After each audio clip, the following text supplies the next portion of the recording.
From the studios of Farm Journal Broadcast, this is AgDay.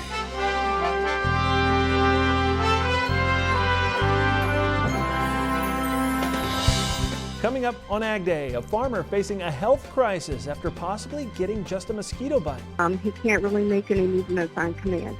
Historic flooding hits the Dakotas again as China finally returns to buying U.S. soybeans. AgDay, presented by the all-new Chevy Silverado, the strongest, most advanced Silverado ever. Good morning, I'm Clinton Griffiths. We'll have to see today if China purchased any more American ag products. USDA announcing a flash sale of 204,000 metric tons of soybeans on Friday. It follows reports the country bought at least 10 cargoes of U.S. beans. That's after a Chinese state news agency said Beijing would exempt U.S. soybeans and pork from additional tariffs ahead of the next round of trade negotiations. President Trump last week postponed an increase in tariffs on Chinese imports. They were going to be set on October 1st. We're moving it to October 15th because they're having their 70th anniversary. And I will do that again in honor of President Xi. And that's it. Ag markets ending the week with big gains for corn, soybeans, cotton, and especially hogs. We'll have more on that coming up. And while China may be coming back to the market, we're hearing of another country's intent to buy a lot of U.S. ag product. The South China Morning Post reporting Taiwan will sign a letter of intent to buy more than $3.5 billion worth of U.S. grain and meat while leaders visit Washington this week. The country's Deputy Minister of Agriculture saying the country will buy soybeans, corn, wheat, and meat products. And work continues to get a new trade deal finalized on another front, the new USMCA. House Agriculture Committee Chairman Colin Peterson saying he expects Congress to vote on the deal within the next 1 or 2 months. Farmers for Free Trade, along with other ag groups and leaders, hosting a rally in Washington, several lawmakers speaking out in support of the agreement. It's an outstanding agreement for agriculture. Not only locks in zero tariffs and duties for agriculture, it goes beyond that. It makes pries open Canada for a lot of our ag products. It makes sure that food safety regulations are science-based. It protects ag biotech here in America, and it streamlines the process so we can move our products across the border to those new customers faster and cheaper and quicker. Reuters reports the administration sent House Democrats its latest proposal for addressing representatives' concerns. Democrats are now reviewing those proposals. Conversations continue at the White House on ethanol, small refinery waivers, and reallocating more than 4 billion gallons in lost demand. According to Pro-Farmers Washington correspondent Jim Wiesmeyer, a new proposal surfaced late last week following a meeting with biofuel supporters. The plan would reallocate some of the near 4 billion gallons of ethanol mandates waived by the EPA's recent small refinery exemptions. It would not, however, reallocate all of them, but the plan would reallocate all future waivers and exemptions, but that may include a cap on RIN prices. And it looks like if they're going to do it by what our sources are saying, the July-August announcement, that would signal, at least to me, of what we know right now, subject to change, that this would take effect for the 2021 obligation. The ethanol proponents have been steadfast in saying we want the entirety of the 4.2 billion gallons waived because, as was said, that's law, that the RFS should have been a total of those gallonage announced, and it was watered down, if you will. If they go much above the 1 billion gallon level, outside of the ethanol industry, just looking at this from hopefully an unbiased observer, I would still call it a win. We've been telling you about this, the growing concern surrounding eastern equine encephalitis. Now, there are 3 reported human cases in Michigan, one of them striking third-generation fruit farmer Bill Teichman of Tremendous Fruit Farm in southwest Michigan. Mark Peterson from AgDay affiliate WNDU talked with Teichman's family. We have a customer base. The fruit farming father of 3, Bill Teichman, was admitted into the hospital back on August 16th. Well, he started out with not feeling very well, very weak, and kind of his mind he wasn't speaking clearly and things like that. The so-called triple E virus causes swelling in the brain. Teichman is now in a long-term acute care facility in Grand Rapids. They called it a sleeping sickness, and that's what he does. He sleeps. He does open his eyes, and at this point we do believe that he can hear and see us, but he can't really make any movements on command. Bill Teichman's being weaned off a ventilator, and the family took heart that a recent toe twitch was evidence of a natural reflex. We're true believers in prayer from everybody, and we've received a lot of that, and the outreach for helping on the farm, helping with where we're staying right now. Everybody's just been really great, and we're very, very thankful for that. That was Mark Peterson reporting. A GoFundMe account has been set up on the family's behalf. More than $22,000 has been pledged over only a few days. Those farm kids, they're always up to something, right? Well, this one might melt your heart. Here's meteorologist Mike Hoffman with today's crop comments.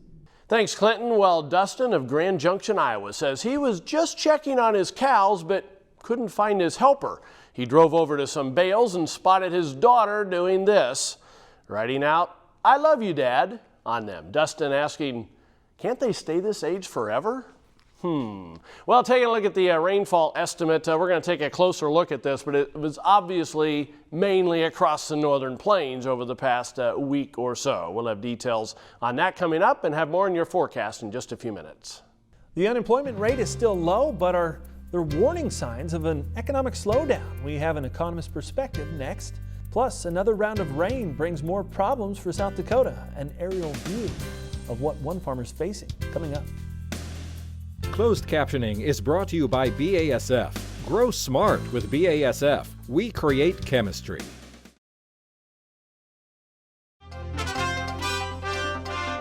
There's now a settlement over the 2017-2018 wildfires in California. Pacific Gas and Electric and a group of insurers say the $11 billion settlement will cover 85% of the insurance claims. And the settlements include the so-called Camp Fire, which decimated the town of Paradise. We brought you coverage from that fire on AgDay. At the time, many believed PG&E's transmission lines had a role in the fire. The utility company sought bankruptcy protection back in January.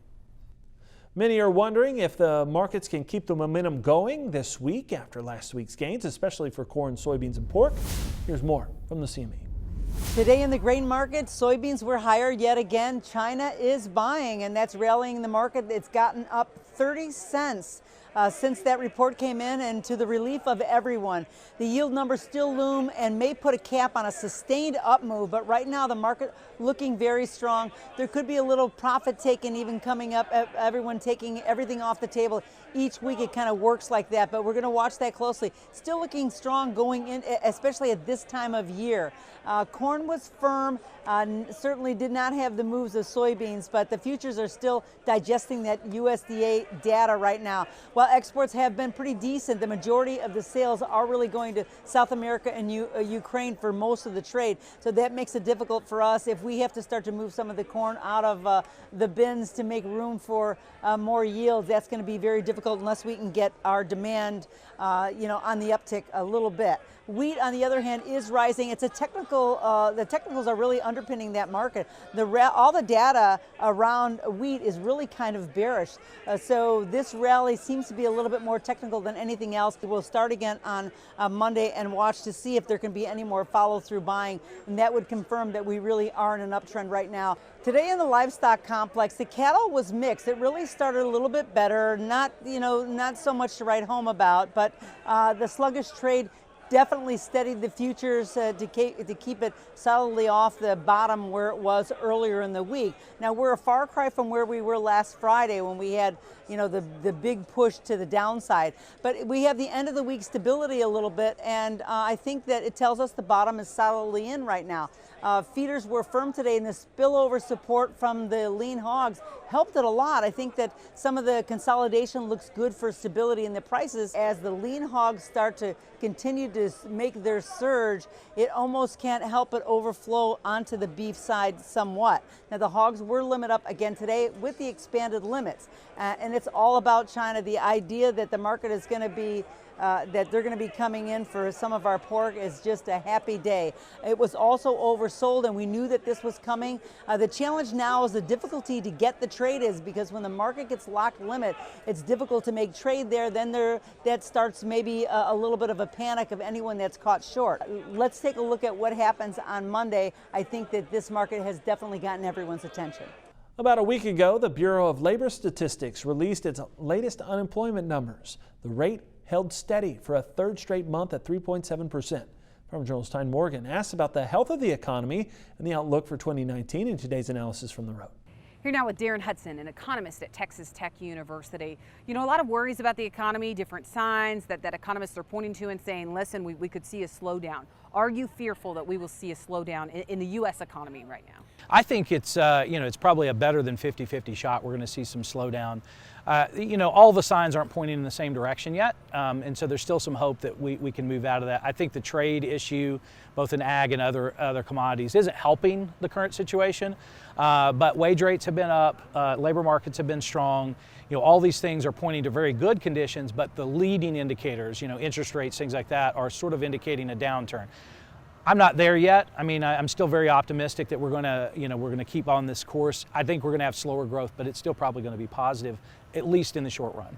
What about the world economy? If we continue to wade through this trade war, not only in 2019, but also into 2020, do you think that eats away at the world economy as well? Absolutely. I think some of the critical areas that have experienced the highest growth, China, Southeast Asia, places like that, are definitely being impacted by this trade war. They're going to slow down. That slows down the global economy as a whole. Do we go negative? I'm not sure yet.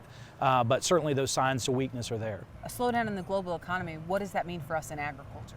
Well, obviously it means less demand for that product flowing out of the U.S. in those exports, especially in products like cotton, which are sort of semi-durable and they're sensitive to overall market conditions.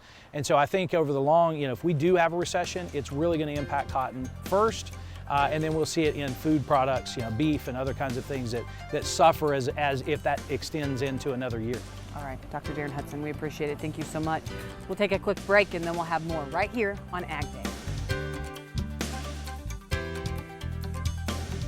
The IBM Watson Decision Platform for Agriculture, helping to feed a hungry world with the power of AI.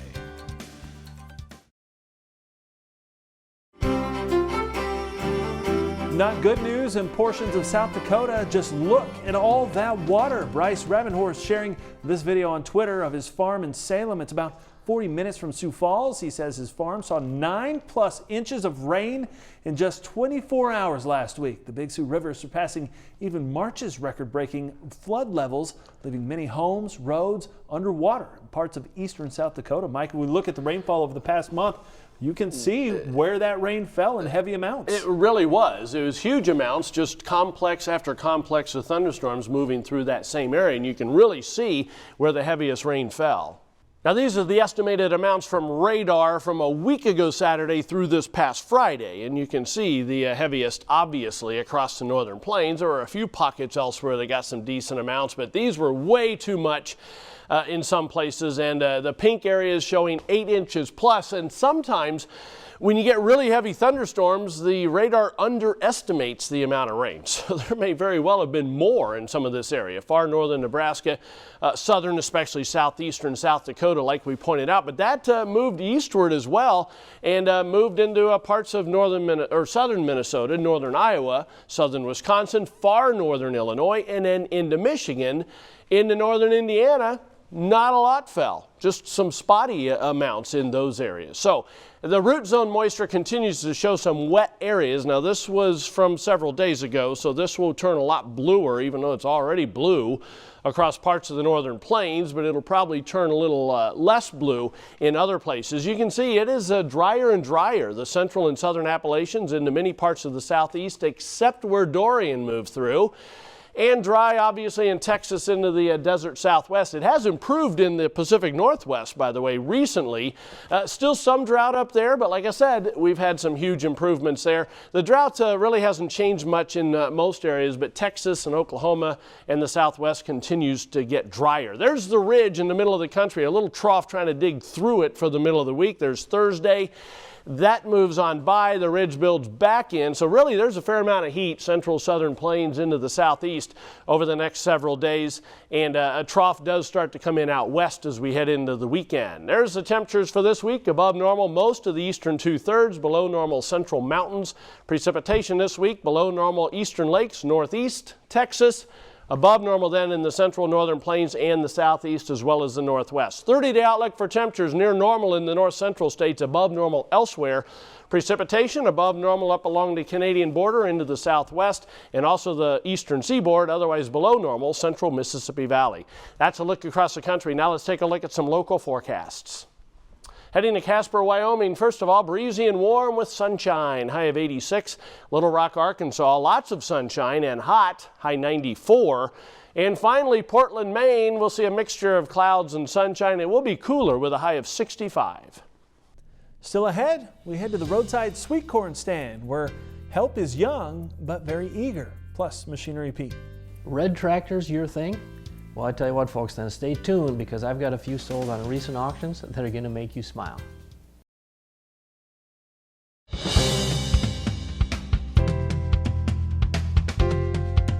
Some farmers just love the color red, and Machinery Pete says you might find a good deal on some of that red equipment.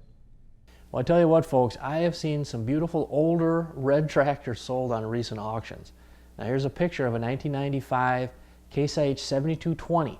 This thing had 4,641 hours on it, sold on a farm auction in east central Nebraska a week ago Friday. Went for $62,000. That's the second highest auction price this year on a 7220 and the third highest the past 3.5 years.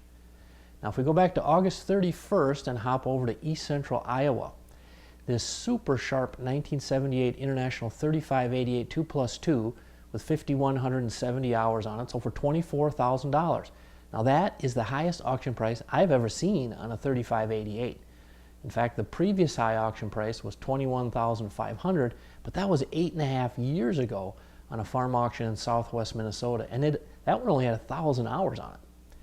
Now a few days after that, September 3rd, on an online farm retirement auction out of northwest Iowa, this super sharp 1992 Case H 7130 Magnum with 4,351 hours on it sold for $49,000. And when I look in our Machinery Pete auction price data, that's the highest auction price on a 7130 in almost 5 years. Now it's very interesting though, if we look at the highest prices ever on 7130s, the top 5 prices came all in a 16-month window from December of 12 through March of 14. We saw 5 of them sold from $67,000 up to $70,500. It's a rite of passage for many farm kids working the farm stand, and even young kids can get in on earning a few extra bucks. Coming up in the country. Closed captioning is brought to you by BASF. Grow smart with BASF. We create chemistry.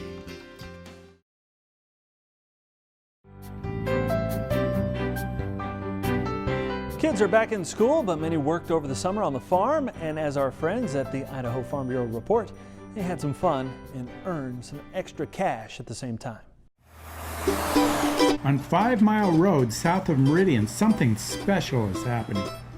Kids selling sweet corn at the Big D Ranch. Is it legal to tip them? Yes. 5, thank you. So we sell corn until the corn is out, and then we get paid some money. A lot of people enjoy driving up, and the kids will run out to their cars after it's stopped, run out and take their order, and so that they don't even have to get out of the car. And a lot of people just think that is the cutest thing. The corn is sorted, packaged, stored, and delivered. And it's a learning experience. Because we walk over here and then I ask them how many dozens they would like, and then I get them their dozen. Oh, and sometimes there's a tip, right? Mm-hmm. How does that make you feel? Good. The kids will tell you it's 12 ears of corn, $4. They earn tip money and the value of hard work. What does this teach you? So that I have to work a lot in the summer by doing corn a lot. But it's fun, right? Yes. The corn will run for just a couple more weeks, but the kids of the Big D Ranch get to earn back to school money and know the value of a job on the farm. For the voice of Idaho Agriculture, I'm Jake Putnam. And that's all the time we have this morning. We're sure glad you tuned in. Spend part of your day with us. From all of us here at AgDay, I'm Clinton Griffiths. Have a great week out in farm country.